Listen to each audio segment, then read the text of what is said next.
Bem-vindo a mais um episódio LD Podcast. Hoje a gente está num cenário diferente, a gente está aqui no Casa Shopping, na loja Artefato, junto com os meninos do Decornautas. Bem-vindo, meninas. Alex e André. Prazer, Leila. Prazer estar aqui com você, que é uma amiga querida de muito tempo. Prazer estar aqui no Artefato, que é uma marca que a gente tem um carinho imenso já há muito tempo. E um prazer também muito maior estar no Rio de Janeiro. Você conseguiu uma agenda, né, para vir aqui conversar com a gente, que a agenda dos meninos... A agenda a gente sempre abre para vir para cá. Ai, que bom. Então, vocês têm uma carreira, assim, invejável, né, no mundo do jornalismo, nessa área de arquitetura. A André já trabalhou muito tempo com moda também, né? Conta um pouquinho dessa história de revistas, desses grandes nomes de revistas que vocês coordenaram, né, estiveram à frente. Pois é, de perto não é tão glamouroso assim, portanto, eu acho que ninguém teria inveja. Mas a gente tem orgulho daquilo que a gente construiu. São quase 25 anos nesse mercado. Eu nunca fiz outra coisa, né? Estudei jornalismo, André também, ele acumulou transformações. Eu estudei um pouco de cinema, não cheguei a me formar, mas desde cedo eu caí no design. Ninguém estuda jornalismo para escrever sobre design. Naquela época, então, quando essa indústria no Brasil ainda não era tão aquecida, era um cenário ainda mais distante. Mas eu tive uma oportunidade na Casa Vogue e me apaixonei instantaneamente. Eu queria como estagiário e trilhei uma carreira lá dentro. E essa carreira durou 10 anos. 10 anos são uma vida, né? Muito. Que idade tem o Fabinho mesmo? O Fabinho tá com 8 ainda. Pois é, o Fabinho não tem nem ainda o tempo de vida que eu tive de Casa Vogue. Verdade. Uma época muito diferente da revista, né? Que é uma revista que a gente gosta muito até hoje, mas a Casa Vogue daquele tempo era muito diferente, né? Então eu aprendi com grandes mestres, né? Eram pessoas muito, muito, muito especiais, com olhares muito distintos. Clarissa Schneider, o Fabrício Rolo, o Zé Renato Maia. Então eu fui absorvendo isso, feito com uma esponja, e saí de lá como editor-chefe. Depois de uma década, saí para criar uma outra revista chamada Wish Casa, reposicionei uma revista chamada Casa com K, saímos para criar a revista Giz, e hoje temos a revista Pops, né? Paralelamente a isso, a gente acabou fazendo outras coisas. Eu dirigi o Memorial da América Latina durante 2 anos, eu dirigi alguns espetáculos musicais com a expertise adquirida ali. Porque para nós, como a gente falou hoje, a arquitetura é algo muito mais panorâmico do que os princípios cartesianos e fórmulas de cálculo. Para nós, a arquitetura é uma coisa muito mais humana e emocional. Então, a gente sempre partiu da arquitetura para se abastecer em outros mercados, todos relacionados à expressão artística. E daí vem essa história. Então é mais ou menos isso que a gente fez. O André começou comigo fazendo alguns textos para a Vogue RG, principalmente as matérias internacionais, e aí saiu para criar um caminho lindo na moda, né, André? Foi. Eu, no início da carreira, trabalhei ali sob a tutela mesmo do Alex Leila. Então eu era repórter indicado por ele para fazer uma revista chamada Vogue RG, que tinha uma seção específica denominada Destaques Internacionais. E como eu falava inglês bem já na época, eles encontraram em mim esse perfil assim, adequado, de um jovem repórter que cuidasse dessa sessão. E eu tive a oportunidade de entrevistar logo de início na minha carreira Beyoncé, Oprah Winfrey, George Michael, o Prince. Então foi um momento assim, muito produtivo para mim logo de partida. E o Alex tinha um amigo que trabalhava com ele na Vogue, que já se foi, um jornalista chamado Ailton Pimentel, um jornalista baiano incrível. E o Ailton foi para a moda e pediu uma indicação para o Alex, de uma pessoa de confiança, para trabalhar com ele na construção do site de São Paulo Fashion Week na época. O Alex me indicou e a minha trajetória na moda começou ali. Então, eu comecei como editor assistente do Ailton Pimentel no site. Quando o Ailton partiu, né, porque ele é uma pessoa incrível, viveu uma vida linda, deixou um legado extraordinário, mas morreu muito prematuramente.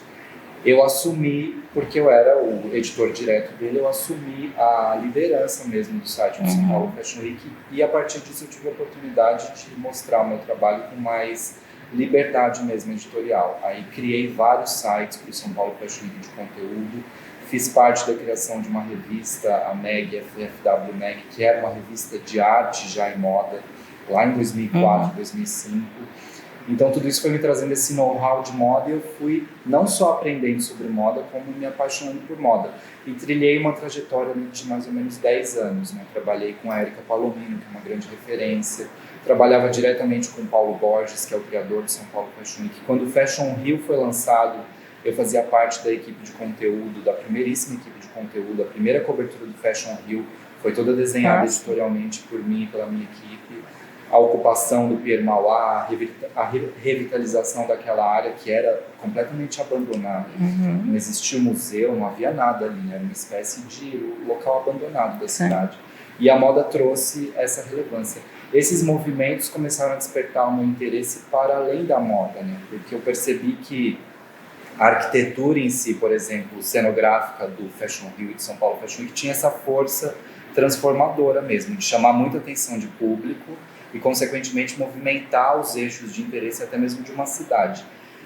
E depois de 10 anos, o Alex, quando ele estava na Casa com K, eu já tinha percorrido toda essa trajetória de moda e eu pedi para trabalhar com ele. Eu falei, eu quero ir para arquitetura, eu quero trabalhar com design, porque a moda, de certa forma, esgotou para mim assim, as possibilidades. Eu cobria a semana de moda, então eu viajava 8 vezes por ano. E apesar de ser muito legal no começo, com o tempo isso vai virando, além de virar sistemático, vai ficando cansativo. E acho que também a gente tem que dar oportunidade para o novo entrar. E fui para Casa com K trabalhar com o Alex, onde eu pude contribuir com essa visão mais fashion mesmo, mais veloz, porque a moda tem uma velocidade que o design não tem, até pela forma que é consumida, né? A gente troca de roupa muito mais rápido do que do sofá ou de casa. Então a moda, ela demanda por trás essa velocidade de quem produz conteúdo. E quando eu entrei no design, por exemplo, eu também percebi que não havia críticas no segmento de design. E foi quando a gente começou esse nosso trabalho de desenhar críticas para o segmento de arquitetura e design. Até hoje eu acho que só vocês, praticamente, que tem essa parte de crítica, né? Olha, eu não sei se é só gente, mas eu acho que é um mercado muito acostumado com adulação. Verdade. Né? Então, quando a gente se propõe esse papel, e a gente só se propõe esse papel por tanto respeito, por tanta admiração ao segmento, porque nós não somos arquitetos, nós não temos conhecimento técnico, porque a gente tem esse olhar de edição, é um olhar de investigação, um olhar de reportagem, um olhar de muita pesquisa, procurando esse viés mais cultural, por vezes até antropológico da arquitetura, porque a arquitetura é essencial na vida, a arquitetura e o design são muito essenciais, por mais que isso pareça um clichê, né? Para mim, inclusive, a arquitetura, contrariando o grande maestro que diz que a música é a mais sensível de todas as artes, eu acho que é a arquitetura, porque esse exercício de projetar o espaço para o outro, determinar como ela vai viver e se desenrolar em suas atividades mais cotidianas, das mais ordinárias às mais extraordinárias, é uma coisa muito fascinante. Então, quando a gente escreve com respeito, né? Só que algumas pessoas ficam magoadas, porque ninguém quer ter seu trabalho criticado. Então, o arquiteto muitas vezes quer ser reconhecido como um artista, e ele é de fato, nós o enxergamos assim. Porém, na hora de receber algo que contrarie a expectativa, ele se frustra. E é assim com todo ser humano, né? Todo mundo quer ser amado. Em qualquer área, sim, sem dúvida. Mas a arquitetura resiste a isso. E a crítica que a gente faz nunca é uma crítica destrutiva, nunca é uma crítica pessoal. É sempre uma crítica que contribua para algo que é fundamental para o desenvolvimento do setor. Então as nossas críticas são sempre, invariavelmente, nunca é sobre eu gostei desse projeto ou eu não gostei desse projeto. Ou eu moraria nessa casa ou não moraria nessa casa. Não é com uma avaliação de gosto pessoal que você... Não é eu teria esse vaso e não teria aquele que ele usou. Nunca é sobre isso. Ou nunca é, nossa, que cara cafona. A gente nunca escreveu nada parecido com isso. Ainda assim, nós nos apelidaram de os detonautas. Né? Porque a gente se preocupa muito com a propriedade intelectual.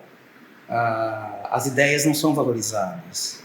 E hoje em dia, principalmente as novas gerações estão acostumadas a achar que tudo vem do Pinterest e do Instagram. Verdade. Então a gente tem essa defesa da origem, né? Então a gente combate a propriedade intelectual no campo das ideias e no campo da patente dos desenhos também. Porque é um mercado que também se habituou muito a consumir pirataria. Então a gente questiona essas duas coisas: cópia, né, do desenho de produto, do móvel em si, e a cópia da ideia. Além disso, defendemos também um pouco mais de liberdade, de personalidade. O exercício que o arquiteto tem que fazer, que é decodificar de fato os desejos, ansiedades e demandas do outro, né? Então a gente escreve muito sobre isso. Claro que sobre ecologia também, porque essa palavra sustentabilidade, quando eu comecei, ela já estava desgastada. Quando eu comecei 25 anos atrás, ela já era uma palavra que já estava em uso excessivo e muito equivocado. Então, a gente ainda vê muitos movimentos antiecológicos, enquanto o planeta está completamente colapsado. Total. Então, essencialmente, a gente critica o trabalho sobre esse aspecto. Porque gosto, cada um tem o seu, trabalho, cada um tem o seu, mercado, cada um tem o seu, e o gosto pessoal é intransferível. Então, isso a gente não questiona. O que a gente questiona realmente é essa cultura da legitimidade em tudo que o arquiteto faz. E somos fãs incondicionais de Casa Cor, por isso que a gente faz com prazer, porque isso não dá audiência, isso não dá dinheiro, isso compromete um pouco a imagem, porque algumas pessoas se aborrecem, eventualmente algum anunciante já ficou chateado com a gente, alguns arquitetos já viraram a cara. Hoje eu acho que a gente tem um status até, hoje nesse momento, eu acho que a gente não está tão odiado. Mas sempre tem alguém com bonequinho de voodoo lá. Mas eu acho que vocês forçam um pouquinho o mercado a olhar um pouco mais para a questão cultural, realmente. Quando você faz um projeto, você tem um porquê de cada coisa e não ser só aquele projeto bonitinho sem uma base. Isso eu aprendi com vocês, na verdade, né? Que bom. Inclusive, você me botou para estudar muito naquela reportagem que a gente fez do Ney Matogrosso, né? A gente fez uma reportagem junto que eram as décadas de... Pois é, eu convidei a Leila, porque a gente fez esse ensaio aqui no Rio, e a Leila já era nossa amiga na época, e quando a gente lançou a revista Giz. Foi. E a gente fez um ensaio de capa com o Ney Matogrosso, que inclusive foi o show de lançamento da revista, foi um momento lindo. Foi maravilhosa aquela festa. E a gente teve essa ideia de mostrar a evolução da casa brasileira. Então, isso que eu fiz com você, eu fiz ao longo de toda a minha carreira, porque esse conhecimento é importante você admitir que você não tem e ir buscá-lo. Então, é isso que a gente orienta as pessoas a fazerem, porque a gente faz isso o tempo inteiro. Né? A gente investiga a fundo. Exatamente. Então, quando eu convidei você, é porque eu não tinha olhado arquiteto, né? Embora tivesse as referências históricas, porque eu sempre li muito e sempre escrevi sobre isso, faltava ali essa ajuda. Como é que a gente ajambra isso e constrói um ambiente? Então a Leila construiu essas imagens inspiradas nos hábitos habitacionais das décadas de 50, 60, 70, 80, 90, até os anos 2000. Então, foi muito interessante, porque ela renderizou isso tudo como se fosse um projeto com o cliente, e aí nós entramos com mais uma licença poética, que foi transformar tudo isso em ilustrações. E o Ney posando interagindo. Você participou, inclusive, do ensaio com o Ney. Foi incrível. Que foi incrível, porque o ensaio demorou horas, e ele não perdeu a ternura em nenhum momento, um artista dessa grandeza. Então foi muito especial pra gente, eu tenho certeza que foi pra você também. Legal você ter lembrado disso. Não, eu estudei, o que eu não estudei na faculdade, eu estudei em 15 dias com vocês, né? E onde vocês buscam esse conhecimento todo? Né? Eu acho que ele tem que ser orgânico. Quando eu estudei jornalismo, como eu disse no comecinho, eu quis escrever sobre política ou sobre música, que é uma das minhas grandes paixões. Sobre cinema também, que é algo que eu cheguei a estudar, mas eu nunca pensei em escrever sobre arquitetura. As coisas aconteceram naturalmente, mas nunca eu aceitei uma imposição do destino. Quando esse caminho me foi apresentado, eu imediatamente me apaixonei. Eu já tinha alguma referência na arquitetura, porque tem um tio arquiteto, Então, eu passei boa parte da infância observando muito, indo ao Lar Center, que é o primeiro shopping de decoração da América Latina, o único nos anos 80. Então já tinha alguma conexão com o assunto. Mas quando eu entro na Casa Vogue e trabalho com esses profissionais brilhantes que eu conheci, eu descobri uma engrenagem muito fascinante, né? Também relacionada ao universo das produções e de cenários, foi uma coisa que sempre me encantou. A fotografia, né? A arte de documentar. E sempre como uma esponja, eu sempre fui pad boy, eu sempre trabalhei muito, é natural de mim. Eu sou Sagitário com ascendente em Capricórnio, então eu gosto de realizar coisas grandes, eu gosto de projetos que exijam muito de você. Então foi natural, a gente absorveu naturalmente. Eu acho que a gente também olha para fora da arquitetura, sabe, Leila, o tempo todo. Quando às vezes me perguntam o que me inspira na arquitetura, eu respondo as artes, a música, o cinema, coisas que não necessariamente as pessoas conectam diretamente com a arquitetura, mas que tem tudo a ver com a arquitetura. Porque a arquitetura em si é uma ciência muito técnica, muito matemática, muito geométrica, muito racional, a proporção áurea, as medidas, os instrumentos de medição, enfim.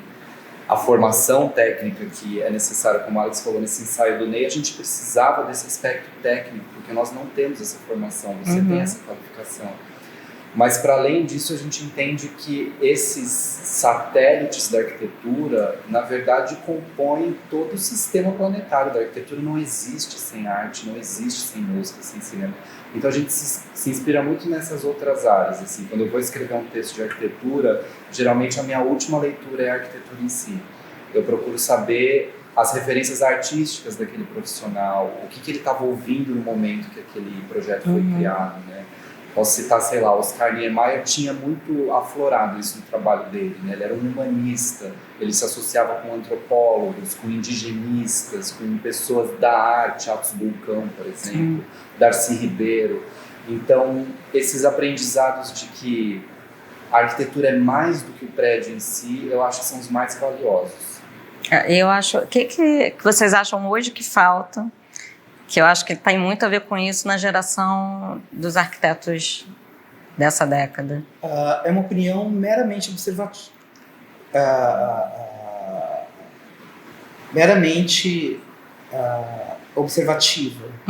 Né?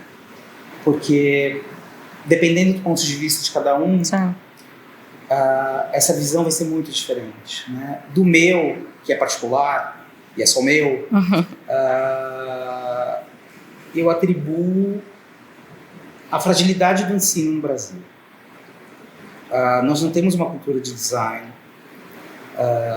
isso não é ensinado nas escolas, embora seja, como eu disse, uma arte essencial, porque a arte do abrigo é a primeira preocupação, talvez até mesmo antes da saúde. A primeira ideia é você se proteger das intempéries da natureza, o primeiro instinto humano, antes mesmo de se alimentar. Então, nós não temos isso na mídia, nós não temos isso na estrutura básica de ensino.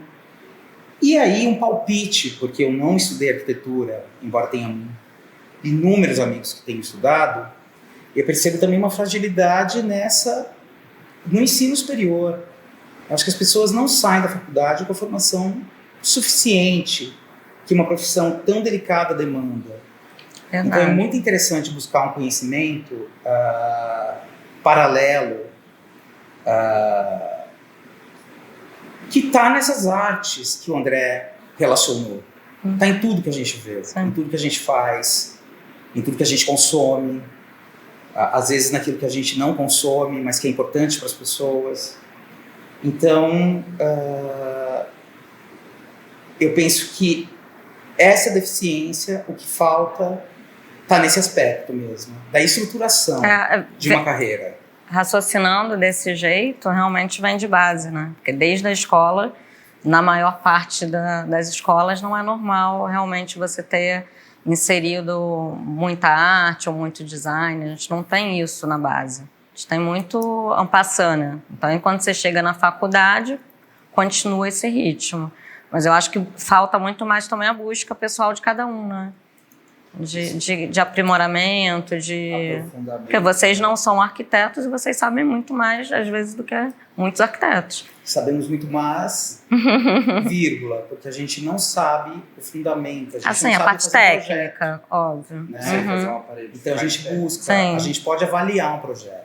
E essa avaliação, como eu disse, ela é mais sobre o aspecto antropológico da questão do que técnico, porque a gente não tem essa capacidade, né? Mas o arquiteto, nesse exercício humanista que o André descreveu do Niemeyer, a gente sente que tem que buscar. Claro que a gente aprendeu com grandes arquitetos que têm isso. Sim. Então, nessas comparações inevitáveis, que é o exercício da reportagem que a gente faz, porque é uma carreira interrupta, né? Quando eu fiz outras coisas, eu fiz essas outras coisas paralelamente às revistas que a gente nunca deixou de dirigir ou de ter. Então, eu nunca tive um mês inteiro de férias desse assunto, arquitetura. Então a gente respira e vibra isso nessa sintonia o tempo inteiro. E isso acrescenta nas nossas buscas, né? E quando a gente não está trabalhando também, essa paixão, ela naturalmente leva seu olhar para essas coisas. Sim. Então, conhecemos grandes arquitetos, ficamos amigos de arquitetos que a gente já admirava há algum tempo, e esses arquitetos que têm carreiras insensadas e que transpuseram algumas barreiras até intransponíveis, considerando o panorama socioeconômico brasileiro, a gente percebe que eles têm esse X-Factor, que eles têm esse engajamento para muito além de um mero desenho técnico ou de um talento que também é demandado pela profissão, né? Talento esse que não tem o menor. O André tem um talento muito bom com as mãos, ele desenha lindamente. Os desenhos, eles são infantiloides num nível, assim, que... sabe quando... Eu não sei como eu passei no teste psicotécnico do Detran, porque eu lembro que na hora de fazer uma linha assim, eu era quase incapaz de fazer aquilo, né? Eu admiro muito quem tem habilidades que eu não tenho. E isso também faz parte desse olhar de admiração, porque a gente sempre escreve com admiração. E os senões já foram justificados pelo que eu coloquei. Eu acho que o que falta também, Leila, está relacionado a tudo, não só a profissão de arquitetura, é um aprofundamento mesmo, porque a gente vive nesse mundo agora super conectado, em que está tudo muito fácil de ser acessado, né? Parece que a gente tem a resposta para tudo na palma da mão. É só você digitar lá no Google, no Bing, enfim, na sua ferramenta de pesquisa, pergunta para o GPT, te responde. Agora eu consigo desenhar narrando para o chat GPT. Verdade. Isso, eu ia te perguntar sobre isso. Essa falta de aprofundamento, ela é generalizada, eu acho. Né? Eu acho que isso afeta a profissão, porque assim, não vou citar ninguém especificamente, mas eu ouço muitas histórias de pessoas que desenvolveram perfis super poderosos em termos de visibilidade e que começaram assim, juntando um monte de foto, mas sem nem saber o que são aquelas fotos, quem são as pessoas que fizeram aqueles projetos, qual a biografia daquela arquiteta ou daquele arquiteto, como foi a vida dessa pessoa, o que ela comia, o que ela ouvia, onde ela morava, o que ela via da janela da casa dela. Porque isso é importante. Se você não sabe essas coisas, você vai estar sempre nessa frequência da superficialidade, né? Na dependência dessa alimentação que vem de fora, do Pinterest ou do Instagram ou dessas redes todas. Eu acho que falta, não em todos, mas de forma geral, esse engajamento de cultura, de memória cultural mesmo. Por exemplo, quando a gente lançou um artbook uma vez que contava a história da Casa Brasileira e a gente não encontrou nenhum livro, Leila, que contava a história de como a Casa Brasileira foi formada. Então não existia essa literatura, a gente teve que criar essa literatura, a gente teve que juntar livros de história com livros sobre design, com livros sobre arquitetura, e a gente criou um material original porque ele não existia. Então não existia no Brasil uma única obra que explicasse para as pessoas por que os prédios no Brasil têm entrada de serviço e entrada social. As pessoas não falam sobre isso, mas é uma herança da escravidão, porque tinha a casa grande e a senzala. E a gente converte isso numa arquitetura predial e não se fala sobre. E aí a pessoa, na cabeça dela, é assim, vou fazer um prédio, tem que ter entrada de serviço, tem que ter entrada social, sem se questionar sem buscar entender o que é isso, o que é o quartinho da empregada, o que significa isso no mundo, né? Então acho que falta esse aprofundamento, né? Porque você pode até não concordar com as coisas, mas você tem que ter contato com o conhecimento. Você não pode argumentar a partir da sua opinião meramente, né? E eu acho que as pessoas hoje em dia estão muito assim, elas estão argumentando sobretudo a partir de uma percepção individual, sem conhecimento de causa. Eu acho que a tecnologia trouxe muito isso, né? Essa superficialidade. Por exemplo, a gente tem muitos profissionais, estou falando pessoas que vão lá no escritório para querer entrar no escritório. E elas fazem um 3D super bonito. Elas acreditam que aquilo é um projeto. E está muito longe de ser um projeto. E aí a gente entra na questão da inteligência artificial, que as pessoas, não vai ter mais arquiteto. Mas agora você tocou num ponto super... que isso, eu acho, dificilmente vai acontecer, porque a gente precisa dessa interação humana para ter um projeto. Não é simplesmente ali um projeto bonito. Tem muito mais envolvido dentro de um projeto do que simplesmente a estética. Tem a funcionalidade, tem o dia a dia de cada um. E aí entra muito no que você falou, né? O que você acha dessa parte de inteligência artificial? Eu acho, como eu já falei sobre essa coisa, é uma tecla que a gente insiste muito. Esse lado humano da arquitetura, que é o lado fundamental da arquitetura, ele não pode ter um simulacro digital. Não existe um substituto para isso. Pelo menos não com aquilo que a gente está vendo hoje, mesmo com toda essa evolução tecnológica. A nossa profissão, por exemplo, ela foi muito mais afetada, não tão afetada quanto a dos datilógrafos, mas ela foi muito afetada por conta de um movimento que surgiu das mídias sociais. Todo mundo da noite para o dia virou jornalista, porque tem uma câmera na mão e uma legenda ao alcance de um dedo. Não importa a qualidade desse texto, ou a originalidade dele, ou a autenticidade dele. As pessoas têm esse acesso e elas encontram os pares ideológicos que vão consumir aquilo. Então, o jornalismo, há muito tempo, ele está na corda bamba, né? Então, você falou que a arquitetura pode ser ameaçada. Eu não enxergo assim como não enxergo o jornalismo, mesmo com esse prejuízo todo que ele sofreu, né? Até no texto, hoje, você dá as diretrizes básicas para a inteligência artificial, e muitas marcas têm se valido disso. Eu quero um texto que fale sobre o lançamento da poltrona X com essa e essa informação. E ele te dá as opções do texto no tom que você quer. Eu quero um tom mais coloquial, eu quero um tom menos formal, eu quero um tom com algumas gírias, eu quero alguma coisa mais escolada. Isso é assustador, né? Sim. Mas eu ainda não li um texto de inteligência artificial que me encantou. E que tenha essa credibilidade da pesquisa, da origem, né? Porque o algoritmo ele pode ir lá e buscar em seu infindável banco de dados, que é muito superior aos nossos HDs internos, ou aos livros que a gente alcança nas nossas prateleiras. É muito superior, né? Seria uma concorrência desleal.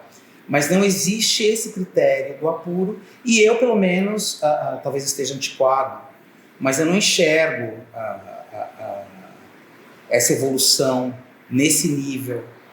Já me lembro uma outra inteligência artificial, que é aquela do sci-fi, que a gente viu em filmes, blockbusters, inclusive um com esse nome, inteligência artificial, ou Eu, Robô, por exemplo, em que as máquinas adquirem vida e começam a pensar e ter vontade própria. Então, eu ainda enxergo isso com muito distanciamento. Eu concordo, eu acho que, Leila, a arquitetura ou qualquer outra arte humana, qualquer fazer humano, jamais vai ser substituído por uma máquina, porque as máquinas elas trabalham dentro de previsibilidade. O ser humano é imprevisível.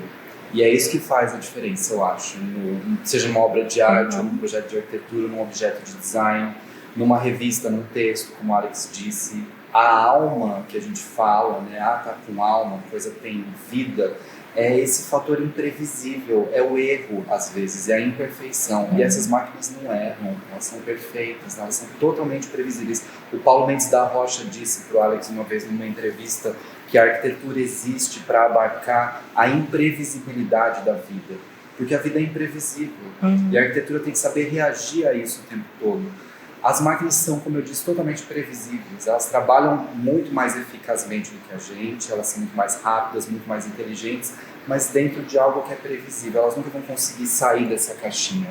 Por mais que a gente programe esses softwares, eles jamais vão ter a quantidade de conexões que a gente tem no nosso cérebro e a química que a gente tem no nosso cérebro, que é individual de pessoa para pessoa, enfim, isso nunca vai poder ser reproduzido. Pode chegar muito próximo, mas nunca vai ser igual. Então, quando uma pessoa põe a mão em algo, é quando a alma é depositada naquilo, seja lá o que for. Faz toda a diferença, o fator humano, né? Sim, eu acho.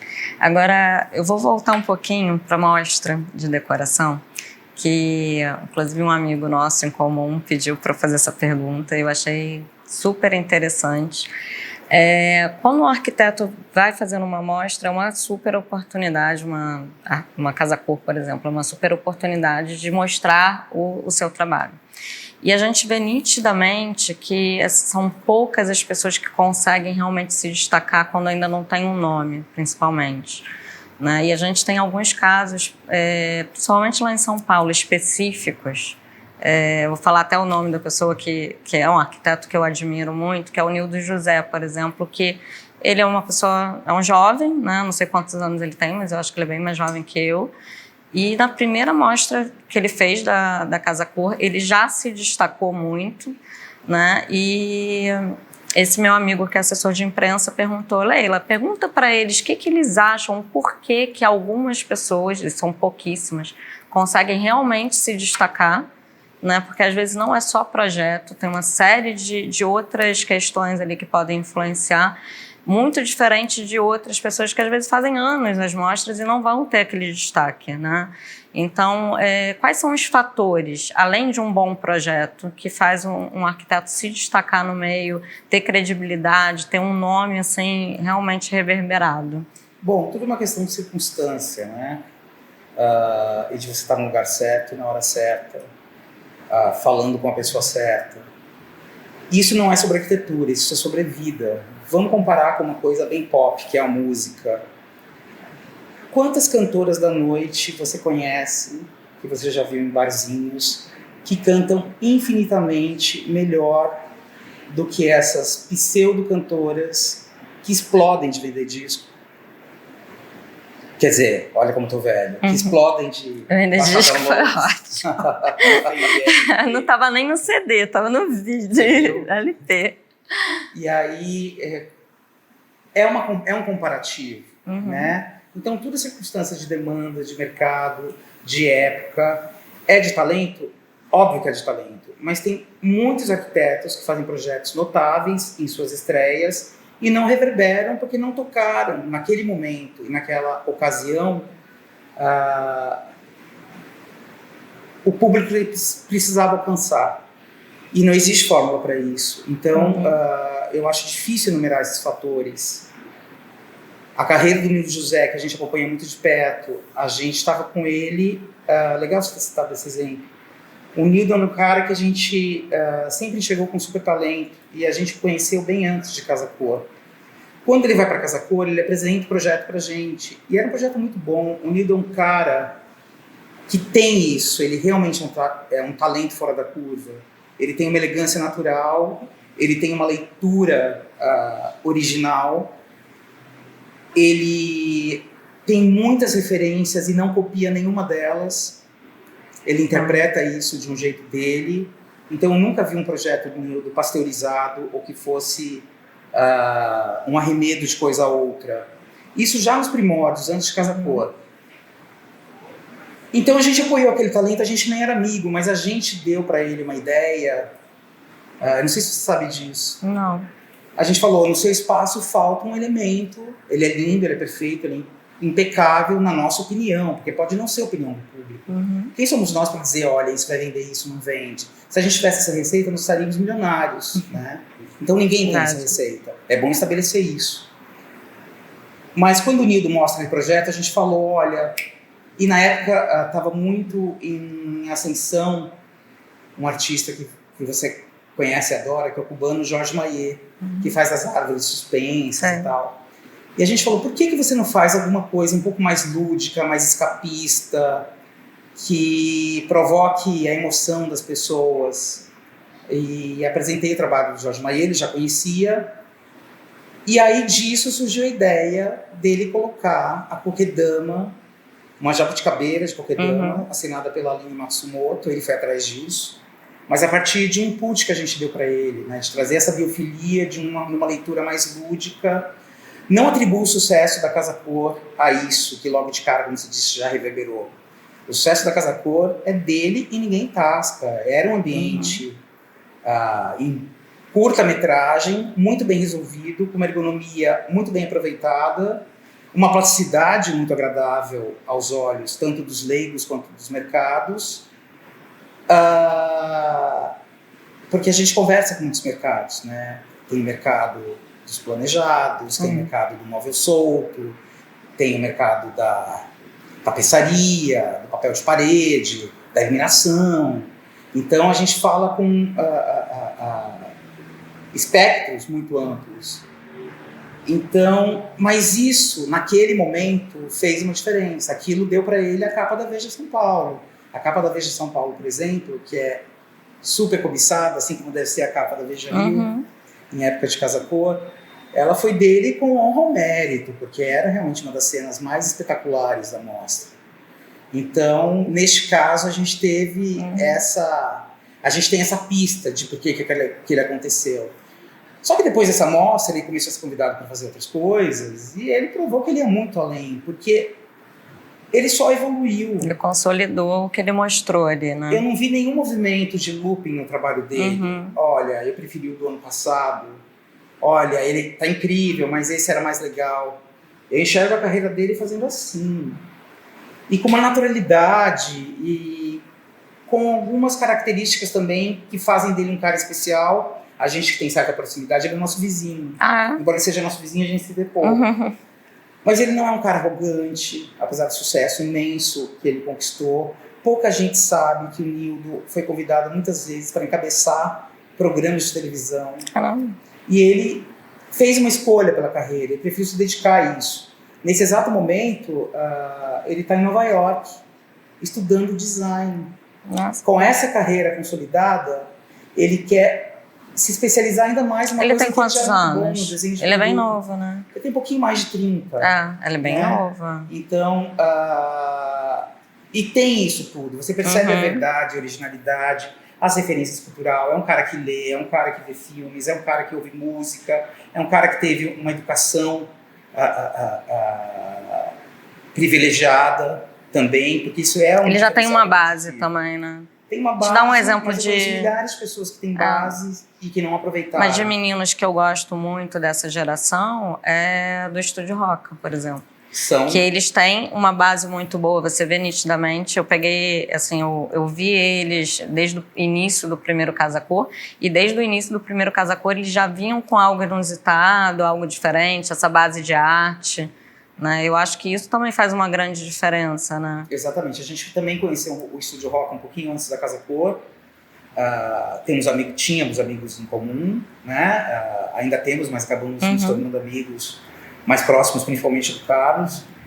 E a gente chegou a isso também neles. Havia ali uma busca incessante pela novidade, pela originalidade, por querer ser menos careta no mercado que é muito tradicional. O mercado da arquitetura no Brasil, eles são bem mais arrojados. Extremamente cartesiano. E eles vêm com essa linguagem, né? Agora até de uma forma mais autoral, com desenho de mobiliário. Mas desde aquela primeira Casa Cor, a gente viu isso, a gente fez até um ensaio na época. A gente estava na casa com... Aquela foi a segunda Casa Cor, eu lembro. Da capa, né? Exatamente. A gente fez aquela capa com eles. E eles também super abertos à opinião. Porque e muito novinhos naquela época. Territorialidade, né? De você, tal e qual o leão, fazer xixi na savana para demarcar uma área. E olha, você não se intromete aqui e tal. Eles sempre ouviram. Tudo que a gente sempre fez com eles sempre teve essa colaboração. Então, acho que o segredo está nisso também. Né? Tem nomes também muito herméticos que não aceitam opinião alienígena e que também conseguem, por isso que eu falo que não é regra, também conseguem uma superdimensão para o seu trabalho, né? Só para citar um anti-exemplo. Então, quer dizer, um exemplo dessa antítese do que eu acabei de explicar. O Guilherme Torres, por exemplo, é um cara que sabe muito o que quer, e é muito difícil o Guilherme aceitar uma opinião. Jura? Ele não tem essa troca? Não Achei tem, que tinha, acho que não faz falta, Uhum. porque não significa que ele não reveja os passos, que ele não se debruce sobre aquilo. Mas o Guilherme, ele tem primeiro que ele é dotado de uma inteligência espetacular, né? Ele é uma das pessoas mais inteligentes que eu conheço. E ele converte isso no raciocínio espacial e na estética dos espaços que ele entrega. Agora, André, queria falar um pouquinho do teu perfil do Instagram, que tá bombando. Me conta um pouquinho dele. Eu sempre tive uma relação com redes sociais assim complexa, Leila, de para que servem essas redes sociais, né? Porque a gente tem perfis profissionais, a gente tem os Decornautas, a gente tem a Popsi. O Alex não tá mais no Instagram com o perfil pessoal dele. E eu sempre fiquei pensando, para que eu tenho já uma atuação profissional nos Decornautas e na Popsi e tenho um perfil pessoal? Para que serve esse meu perfil pessoal? E durante muito tempo foi um depositário de momentos do meu dia. E de uns tempos para cá, depois que eu entrei nos processos de mindfulness, de terapia, de autoconhecimento, e também muito motivado pelo Alex, que sempre falou para mim, você precisa compartilhar esse seu jeito de pensar com o mundo, você precisa falar com as pessoas do jeito que você fala comigo na intimidade, porque você só fala comigo desse jeito, eu acho que você tem que compartilhar com mais gente.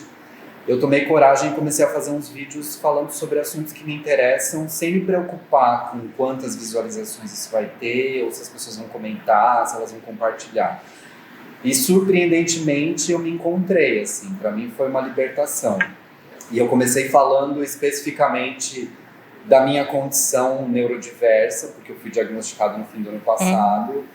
Eu sou o que os psiquiatras chamam de dupla excepcionalidade, porque eu fui diagnosticado neurodiverso, eu sou uma pessoa autista e eu sou uma pessoa superdotada. No mesmo teste de autismo eu recebi esse diagnóstico de inteligência superior.